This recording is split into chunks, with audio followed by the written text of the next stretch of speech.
Hello everyone, my self सपना शारदा। आज मैं आप सबको क्रिया और काल के बारे में बताऊंगी। क्रिया का मतलब वर्ब होता है और काल का मतलब टेंस होता है। इंग्लिश में तो आपने इन सब के बारे में सुना ही होगा कि वर्ब क्या होती हैं और टेंस क्या होते हैं। इसके बारे में मैं आपको आज बताऊंगी।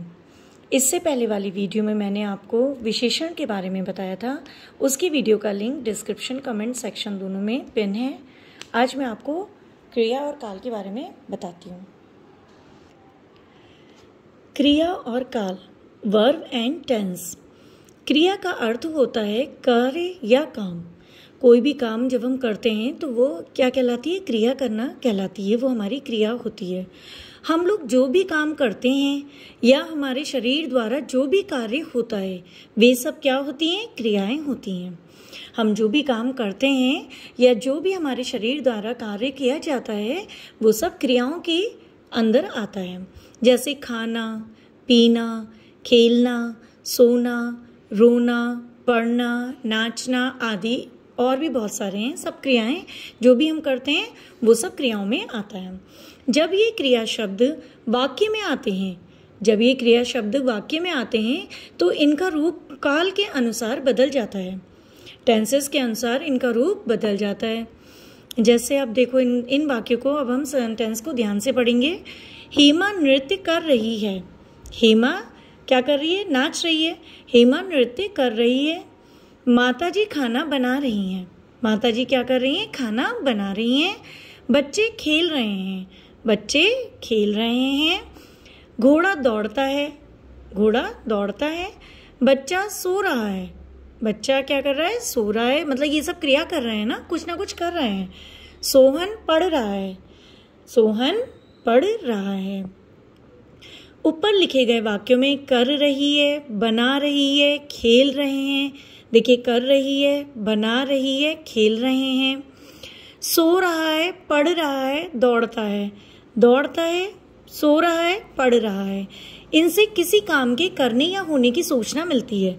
जब ये हम वाक्य में लिख रहे हैं कि वो खाना बना रही हैं तो कुछ कर रही हैं ना, वो बना रही हैं, है ना। खेल रहे हैं तो कुछ कर रहे हैं। सो रहा है, पढ़ रहा है तो कुछ कर रहा है। क्या कर रहा है? पढ़ रहा है ना। तो उनसे किसी काम के करने या होने की सूचना मिलती है। इस प्रकार के शब्द क्रिया कहलाते हैं। इस प्रकार के शब्द क्या कहलाते हैं? क्रिया कहलाते हैं। जिस शब्द से किसी कार्य के करने या होने का ज्ञान हो, जिस शब्द से किसी कार्य के करने या होने का ज्ञान हो उसे क्रिया कहते हैं। जैसे मोहन लिख रहा है, वो कुछ कर रहा है ना, तो वो क्या कर रहा है? लिख रहा है। तो जिस शब्द से लिख रहा है, ये जो शब्द है हमारे, इनसे किसी कार्य के करने या होने का ज्ञान हो रहा है, तो इसीलिए इसे हम क्या कहेंगे? क्रिया कहेंगे। अब काइंड्स ऑफ वर्ब, क्रिया मतलब होता है वर्ब। काइंड्स ऑफ वर्ब, क्रिया के भेद कितने होते हैं? क्रिया के दो भेद होते हैं। तो सकर्मक क्रिया और अकर्मक क्रिया। एक तो होता है सकर्मक क्रिया, दूसरा क्या होता है? अकर्मक क्रिया। तो पहला हमारा था सकर्मक क्रिया और दूसरा हमारा क्या था? अकर्मक क्रिया। इंग्लिश में हम सकर्मक क्रिया को क्या कहते हैं? Transitive verb. इसके बारे में आपने पढ़ा होगा। और अकर्मक क्रिया मतलब इनट्रांजिटिव वर्ब। तो सकर्मक क्रिया क्या होती है? सकर्मक क्रिया का अर्थ है कर्म के साथ रहने वाली क्रिया। सकर्मक क्रिया का अर्थ क्या होता है? कर्म के साथ रहने वाली क्रिया। अर्थात जिन क्रियाओं का कर्म होता है उसे सकर्मक क्रिया कहते हैं। जैसे मैं पुस्तक पढ़ता हूँ, मतलब वो पढ़ रहा है तो क्या पढ़ रहा है? पुस्तक पढ़ रहा है ना। तो मैं पुस्तक पढ़ता हूँ, ये आपकी सकर्मक क्रिया में आएगी। दुकानदार फल बेचता है, वो क्या बेच रहा है? दुकानदार क्या बेच रहा है? फल बेच रहा है ना। तो दुकानदार फल बेचता है। मोहन खाना खाता है, वो क्या खाता है? खाना खाता है।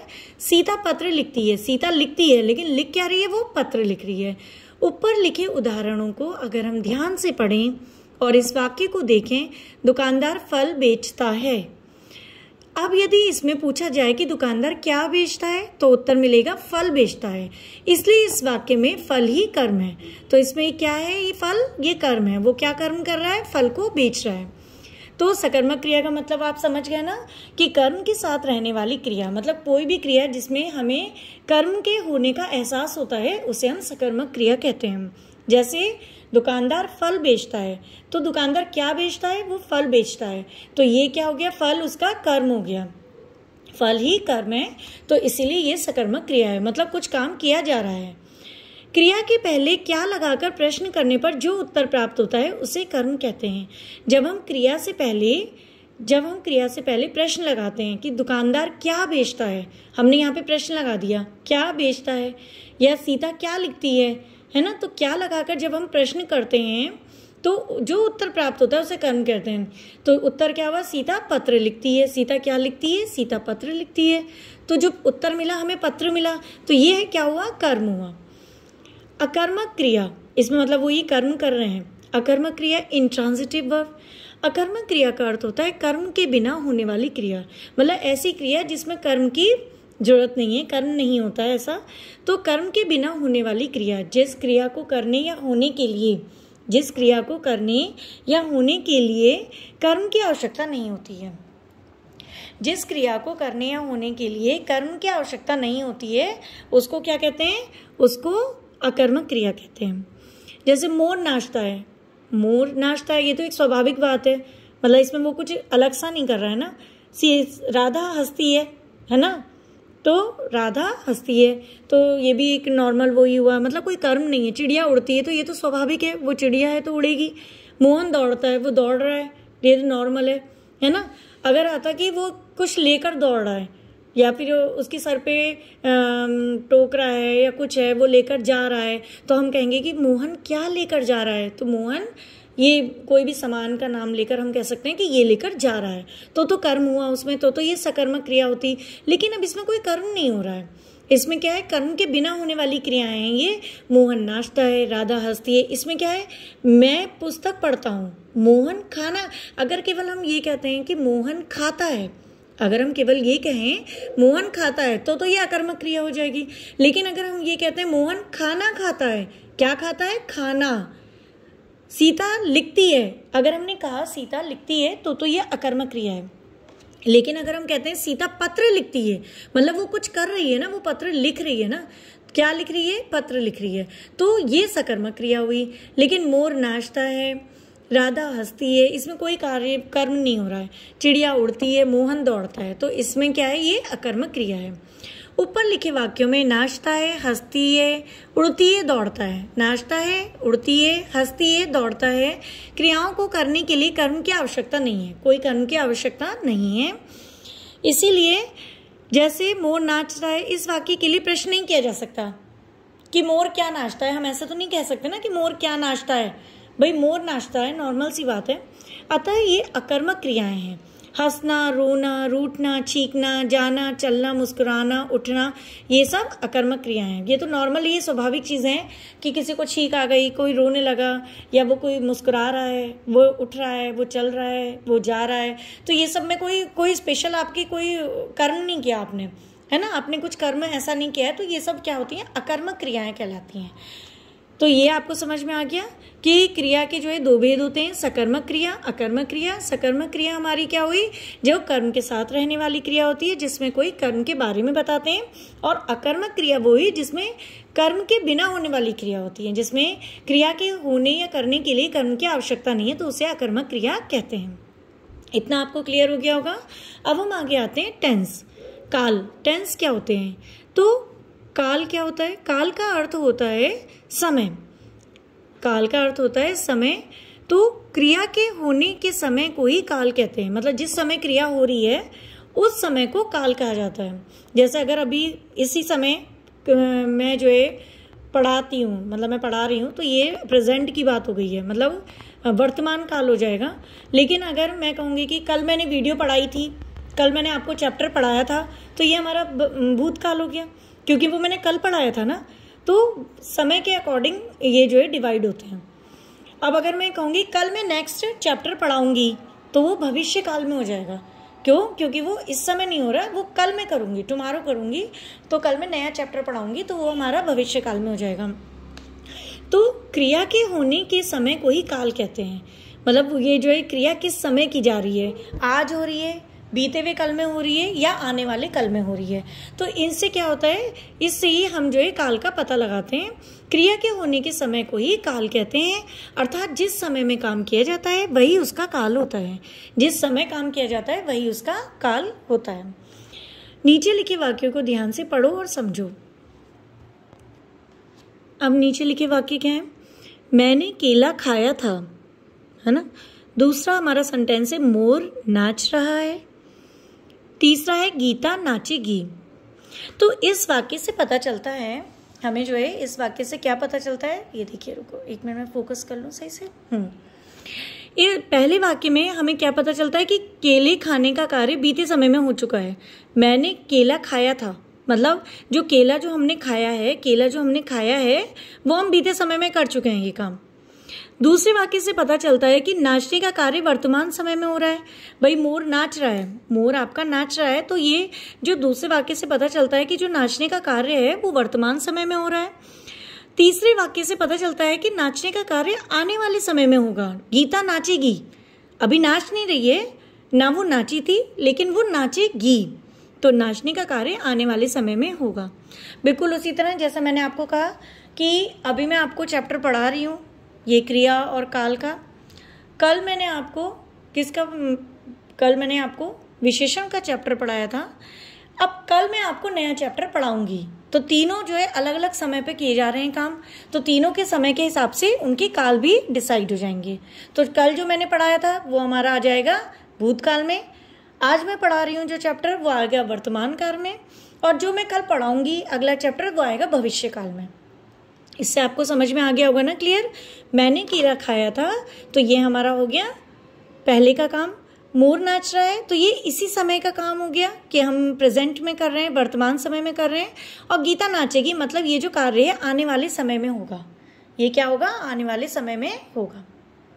तो इतना आपको समझ में आ गया होगा ना कि काल किसे कहते हैं। काल का अर्थ होता है समय, क्रिया के होने के समय को ही काल कहते हैं, अर्थात जिस समय में जो काम किया जाता है वही उसका काल होता है।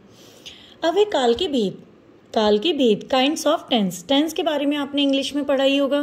काल के 3 भेद होते हैं, मतलब ये 3 प्रकार होते हैं इनके। भूतकाल मीन्स पास्ट टेंस, वर्तमान काल का मतलब होता है प्रेजेंट टेंस, और भविष्य काल का मतलब होता है फ्यूचर टेंस। तो भूतकाल, वर्तमान काल और भविष्य काल, ये 3 जो है काल के भेद में आते हैं। अब भूतकाल क्या होता है ये भी हमें पता होना चाहिए। भूतकाल क्या होता है? क्रिया के जिस रूप से कार्य के बीते हुए समय में होने की जानकारी मिलती है। क्रिया के जिस रूप से कार्य के बीते हुए समय में, मतलब जो हमने कार्य किया है वो बीते हुए समय में किया है, इसकी अगर जानकारी मिलती है तो उसे भूतकाल कहते हैं कि वो पहले ही हो गया है। क्रिया के जिस रूप से कार्य के बीते हुए समय में होने की जानकारी मिलती है तो उसे हम क्या कहते हैं? भूतकाल कहते हैं। जैसे इसका उदाहरण क्या है? जैसे पंडित जवाहरलाल नेहरू भारत के प्रथम प्रधानमंत्री थे। वो आज तो नहीं है ना, अभी वो जो है पहले की बात बता रहे हैं, पहले थे भाई, वो तो अभी है ही नहीं जवाहरलाल नेहरू हमारे बीच, है ना। तो पंडित जवाहरलाल नेहरू भारत के प्रथम प्रधानमंत्री थे। मैंने पत्र लिखा था, मैंने जो पहले ही लिख दिया था, अब नहीं लिख रहा हूं मैंने पत्र लिखा था। सुधा बाजार गई थी, सुधा क्या कहाँ गई थी? बाजार गई थी। ऊपर लिखे गए वाक्यों में थे, लिखा था, गई थी क्रियाओं से इनके बीते समय में होने की जानकारी मिलती है। इन क्रियाओं से इनके बीते समय में होने की जानकारी मिलती है। तो ये हमारा जो है भूतकाल में आते हैं। जैसे मतलब क्रिया के जिस रूप से कार्य के बीते हुए समय में अगर होने की जानकारी मिलती है तो हम उसे भूतकाल कहते हैं। जैसे मैंने पत्र लिखा था, ये और आपको पता ही है। तो ये हमारा जो है इतना आपको क्लियर हो गया होगा। सुधा बाजार गई थी, पंडित जवाहरलाल नेहरू भारत के प्रथम प्रधानमंत्री थे, या मैंने कल खाना खाया था। कुछ भी आप ऐसी चीज़ें जो आपके पास से रिलेटेड हैं, मतलब जो इस समय ना हो के पहले के बीते हुए समय से रिलेटेड होंगी, तो वो आपकी क्या कहलाएंगे? भूतकाल में आएंगी। अब आता है अगला हमारा वर्तमान काल, प्रेजेंट टेंस। क्रिया के जिस रूप से कार्य के वर्तमान समय में होने की जानकारी मिले। क्रिया के जिस रूप से कार्य के वर्तमान समय में, प्रेजेंट टाइम, मतलब जो प्रेजेंट चल रहा है आपका, प्रेजेंट टेंस जो चल रहा है आपका, मतलब प्रेजेंट में, एट प्रेजेंट। तो क्रिया के जिस रूप से कार्य के वर्तमान समय में होने की जानकारी मिले उसे वर्तमान काल कहते हैं। उसे क्या कहते हैं? वर्तमान काल कहते हैं। जैसे राम पुस्तक पढ़ता है, बच्चा खेल रहा है, तुम कहाँ जा रहे हो, मतलब हम अभी हाल में पूछ रहे हैं ना, तुम कहाँ जा रहे हो, बच्चा खेल रहा है। और राम पुस्तक पढ़ता है, मतलब वो सामने बैठा पढ़ रहा है तो राम पुस्तक पढ़ता है। तो ये सब हमारे किस में आते हैं, प्रेजेंट टेंस में आते हैं, वर्तमान काल में आते हैं। ऊपर लिखे वाक्यों में पढ़ता है, पढ़ता है, रहा है, जा रहे हैं, जा रहे हो, ये सब जो है क्रियाओं से इनके वर्तमान समय में होने की जानकारी मिलती है। इन सब से हमें जो है इनके वर्तमान में होने की जानकारी मिलती है। तो ये क्या हुआ, हमारा वर्तमान काल हो गया। अब भविष्य काल क्या होता है, फ्यूचर टेंस। तो क्रिया के जिस रूप से कार्य के आने वाले समय में होने की सूचना मिले, क्रिया के जिस रूप से कार्य के आने वाले समय में, मतलब जो आने वाला समय अभी नहीं है, जो समय बाद में आएगा, तो कार्य के आने वाले समय में होने की सूचना मिले उसे भविष्य काल कहते हैं। उसको क्या कहते हैं, भविष्य काल कहते हैं। क्रिया के जिस रूप से कार्य के आने वाले समय में होने की सूचना मिले तो उसे भविष्य काल कहते हैं। जैसे फूल खिलेगा, भाई फूल खिलेगा, अभी तो नहीं खिल रहा है, बाद में खिलेगा। राम विद्यालय जाएगा, अभी नहीं जा रहा है, बाद में जाएगा। राधा पत्र लिखेगी, राधा अभी पत्र नहीं लिख रही है, वो लिखेगी। ऊपर लिखे गए वाक्यों में खिलेगा, जाएगा, लिखेगी क्रियाओं से इनके आने वाले समय में होने की जानकारी मिलती है। इनसे क्या होता है, आने वाले समय में होने की जानकारी मिलती है। तो ये क्या कहलाते हैं, हमारे भविष्य काल में आते हैं ये हमारे। तो काल के कितने भेद हो गए, भूतकाल, वर्तमान काल, भविष्य काल। काल हम किसे कहते हैं, काल का अर्थ होता है समय। काल का क्या अर्थ होता है, समय, मतलब क्रिया के, यहाँ पर आप देख सकते हैं ये काल का अर्थ क्या होता है, समय, मतलब क्रिया के होने के समय को ही काल कहा जाता है। क्रिया के होने के समय को काल कहा जाता है, अर्थात जिस समय में काम किया जाता है उसे वही उसका काल होता है। ये आपको याद हो गया कि काल किसे कहते हैं, समझ में भी आ गया होगा। काल के भेद हो गए भूतकाल, वर्तमान काल और भविष्य काल। ये हमारे सब इसके क्या हो गए, भेद हो गए। अब ये चैप्टर मतलब ज़्यादा बहुत बड़ा नहीं है क्योंकि अभी क्लास छोटी है, तो थोड़ा थोड़ा एक्सप्लेन किया जा रहा है। आगे की क्लासेस में क्या होता है और डीपली एक्सप्लेन किया जाता है बच्चे के लेवल के हिसाब से। तो वो मैं आपको नेक्स्ट जब मैं 5th क्लास की वीडियोस डालूंगी उसमें और अच्छे से समझाऊंगी। तो ये आपका चैप्टर अभी कंप्लीट हो गया है, लेकिन अब इसका रिवीजन करने से क्या होता है, हमारा वो पूरा का पूरा फिर से रिवीजन हो जाएगा, तो हमें और अच्छे से समझ में आ जाएगा। अब हम इनके जो है क्वेश्चन आंसर देखते हैं। आपने क्या सीखा, अब जो मैंने आपको पूरा चैप्टर पढ़ाया है इसमें आपने क्या सीखा। निम्नलिखित प्रश्नों के उत्तर दो। पहला क्या है, क्रिया किसे कहते हैं, क्रिया किसे कहते हैं। तो क्रिया क्या है, जिस शब्द से किसी कार्य के करने या होने का बोध हो उसे हम क्या कहते हैं, क्रिया कहते हैं। जिस शब्द से किसी कार्य के करने या होने का बोध होता है उसे हम क्रिया कहते हैं। क्रिया के कितने भेद होते हैं वो आपको बता ही रखा है। क्रिया के 2 भेद होते हैं, सकर्मक क्रिया, अकर्मक क्रिया। नाम लिखकर 2-2 उदाहरण भी लिखो। तो सकर्मक क्रिया वो हुई कर्म, मतलब सकर्मक क्रिया का अर्थ होता है कर्म के साथ रहने वाली क्रिया, अर्थात जिन क्रियाओं का कर्म होता है उन्हें सकर्मक क्रिया कहते हैं। और जिन क्रियाओं का कर्म नहीं होता है, जिसमें कर्म की आवश्यकता नहीं होती, उन्हें हम अकर्मक क्रिया कहते हैं। अब सकर्मक क्रिया का उदाहरण क्या होगा, मैं पुस्तक पढ़ता हूँ, सीता पत्र लिखती है, तो ये जो है सकर्मक क्रिया है। और अकर्मक क्रिया का उदाहरण क्या हुआ, राधा हंसती है, चिड़िया उड़ती है, तो ये जो है हमारा अकर्मक क्रिया का उदाहरण है। अब आता है अगला क्वेश्चन, काल किसे कहते हैं, काल किसे कहते हैं। तो काल का अर्थ होता है समय। क्रिया के होने के समय को ही काल कहा जाता है, अतः जिस समय में काम किया जाता है वही उसका काल होता है। जिस समय में कोई काम किया जाता है वही उसका काल होता है। काल के कितने भेद होते हैं, उनके नाम लिखो। तो काल के कितने भेद होते हैं, काल के 3 भेद होते हैं, भूतकाल, भविष्य काल, वर्तमान काल। भूतकाल, वर्तमान काल, भविष्य काल। सबसे पहले भूतकाल आता है, फिर ये प्रेजेंट टाइम चल रहा है हमारा, जो वर्तमान काल हो गया, अब जो आगे आएगा वो भविष्य काल हो जाएगा। तो काल के कितने भेद हैं, भूतकाल, वर्तमान काल और भविष्य काल। जिसमें आपको मैंने बता ही दिया है, भूतकाल क्या था कि क्रिया के जिस रूप से कार्य के बीते हुए समय की जानकारी मिलती है उसे भूतकाल कहते हैं, जैसे मैंने पत्र लिखा था।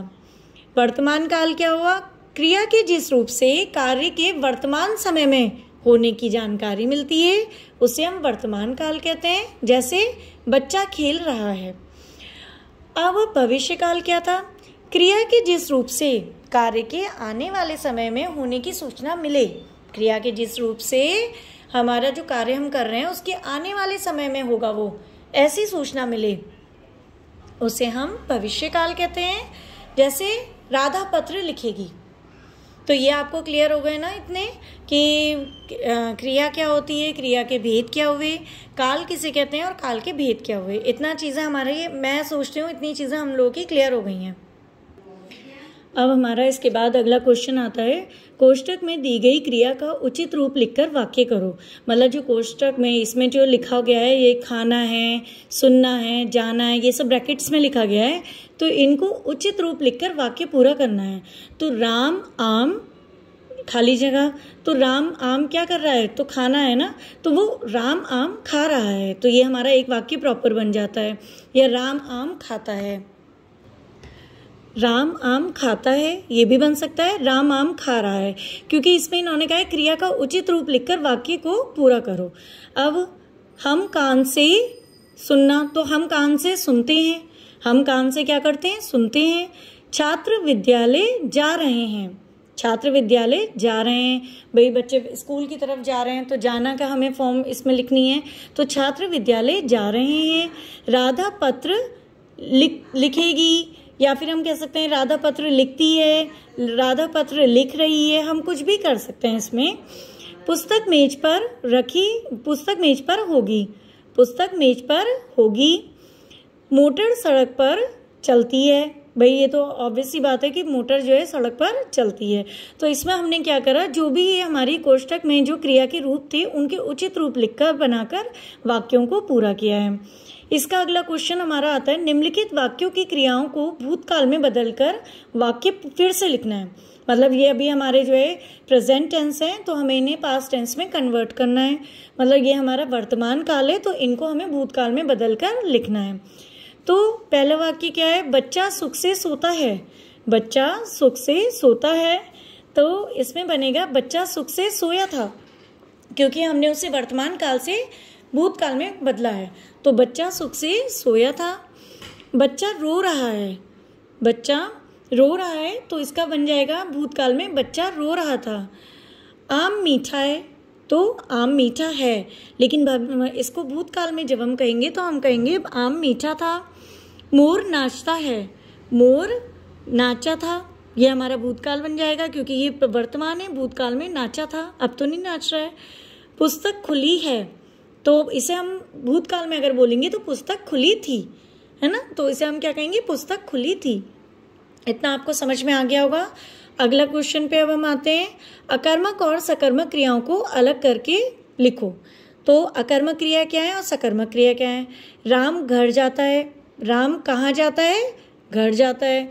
तो घर हमारा, वो घर जा रहा है, वो तो एक कर्म हो रहा है, तो राम कहाँ जाता है? घर जा रहा है ना, तो ये क्या हो गया?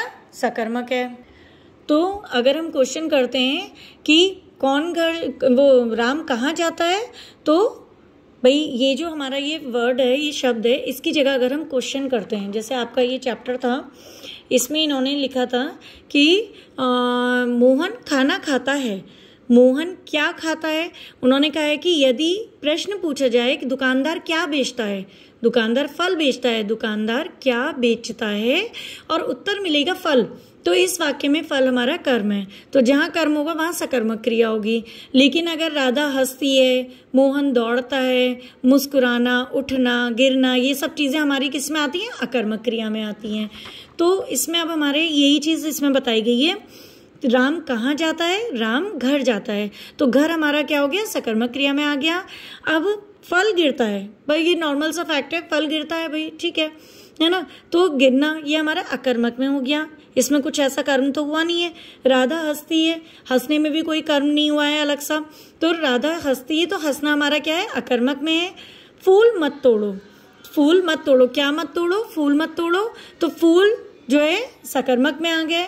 बालक विद्यालय जाता है, बालक कहाँ जाता है? अगर हम क्वेश्चन करते हैं बालक कहाँ जाता है तो उसका आंसर मिलेगा बालक विद्यालय जाता है। तो विद्यालय हमारा क्या हो गया? सकर्मक में हो गया। समझ में आ गया ना ये चीज़? इसमें हमारे कर्म हो रहा है, ये कहीं जा रहा है, ये कर्म कर रहा है, घर जा रहा है, कुछ भी कर रहा है ना। फूल मत तोड़ो, ऐसा मत करो, क्या मत करो? फूल मत तोड़ो। तो जिसमें हमारे कर्म क्या बताया जाएगा वो सकर्मक होंगे, और जिसमें हमारा कोई कर्म नहीं होता वो अकर्मक में आता है। नेक्स्ट क्वेश्चन अब हमारा है, निम्नलिखित में से कौन सा वाक्य अकर्मक क्रिया का उदाहरण है? सही पर सही का निशान लगाना है। तो अभय खाना खा रहा है, ये तो सकर्मक क्रिया है, वही खाना खा रहा है। अभय क्या खा रहा है? खाना खा रहा है, तो ये सकर्मक है। वह घर में है, अगर क्वेश्चन किया जाए वह कहाँ है? वह घर में है, तो ये भी जो है सकर्मक में है ना। अब चिड़िया आकाश में उड़ती है, चिड़िया कहाँ उड़ती है? चिड़िया आकाश में उड़ती है, तो ये भी सकर्मक क्रिया है। कोयल उड़ती है, कोयल उड़ती है, तो ये तो क्या है? नॉर्मल फैक्ट है, तो ये उड़ती है, कोयल उड़ती है, तो ये हमारा होगा किसमें? अकर्मक क्रिया में आएगा। अब निम्नलिखित में से कौन सा वर्तमान काल का उदाहरण है? अब इसमें से कौन सा वर्तमान काल का उदाहरण है ये देखना है हमें। तो रीमा किताब पढ़ चुकी है, अभी तो नहीं पढ़ रही है ना, पढ़ चुकी है, तो ये वर्तमान काल में मतलब हो चुका है काम, है ना। वह अब बाजार जाएगी, मतलब वो अभी नहीं जा रही ना, बाद में जाएगी। ये पहले पढ़ चुकी है, अब तो नहीं पढ़ रही है, ये जाएगी, अभी नहीं जा रही है। मोहन पढ़ रहा है, मोहन इस समय क्या कर रहा है? मोहन पढ़ रहा है, तो ये वर्तमान काल में काम कर रहा है। रमा स्कूल गई थी, तो रमा स्कूल गई थी तो वो पहले ही बीत गए समय में चले गई है। तो मोहन पढ़ रहा है, तो ये हमारा वर्तमान काल का उदाहरण है। तो निम्नलिखित में से कौन सा वर्तमान काल का उदाहरण है? तो इसमें मोहन पढ़ रहा है, ये हमारा वर्तमान काल का उदाहरण है। तो ये चैप्टर आपका कंप्लीट हो गया है। उम्मीद करती हूँ आपको ये चैप्टर अच्छे से समझ में आ गया होगा। अगर आपको मेरा पढ़ाया हुआ अच्छे से समझ में आ रहा है तो आप प्लीज़ वीडियो को लाइक करिए, चैनल को सब्सक्राइब करिए और बेल नोटिफिकेशन को ऑल पर सेट कर दीजिए, जिससे मेरी सारी वीडियोस आप तक आएँ। इसके बाद मैं नेक्स्ट वीडियो जो बनाऊंगी उसमें मैं आपको नेक्स्ट चैप्टर पढ़ाऊंगी अपव्यय का। इसमें हम किसके बारे में बताएंगे? अपव्यय के बारे में बताएंगे। तो ये जो सारी चीज़ें हैं मैं अगली वीडियो में आपको मिल जाए, मतलब मैं दे दूंगी वो उसकी जानकारी। और ये जो आपका चैप्टर है, इस चैप्टर में इससे पहले जो मैंने विशेषण चैप्टर पढ़ाया था, तो इसके कमेंट सेक्शन में आपको जो है इसका विशेषण चैप्टर का लिंक भी आपको यहाँ से मिल जाएगा, तो वो भी आपको इसी में ही मिल जाएगा। और प्लीज़ ध्यान से पढ़िए, क्योंकि हिंदी ग्रामर, हिंदी हमारी मातृभाषा है और उसको अगर हम ध्यान से नहीं पढ़ेंगे, उसमें हम गलतियां करेंगे तो ये बहुत शर्म की बात है। तो सबसे ज़्यादा ज़रूरी है, बच्चे जो है हिंदी में भी बहुत मिस्टेक्स करते हैं, उनकी ग्रामेटिकली मिस्टेक्स बहुत ज़्यादा होती है, तो उन चीज़ों को सुधारिए, अपने बेसिक्स क्लियर करिए, इन चीज़ों पर फोकस करिए और चैप्टर को बिल्कुल ध्यान से पढ़िए। कुछ कठिन नहीं होता, सब समझ में आ जाएगा अगर आप ध्यान से पढ़ेंगे। तो आप ज़्यादा से ज़्यादा वीडियोज़ देखिए, उनको समझिए चैप्टर को, ये आप सबके अच्छे के लिए ही है, आप लोगों के काम आएगा। और प्लीज़ मैं अब जब नेक्स्ट वीडियो बनाऊंगी उसमें मिलेंगे। थैंक यू, बाय तब तक के लिए।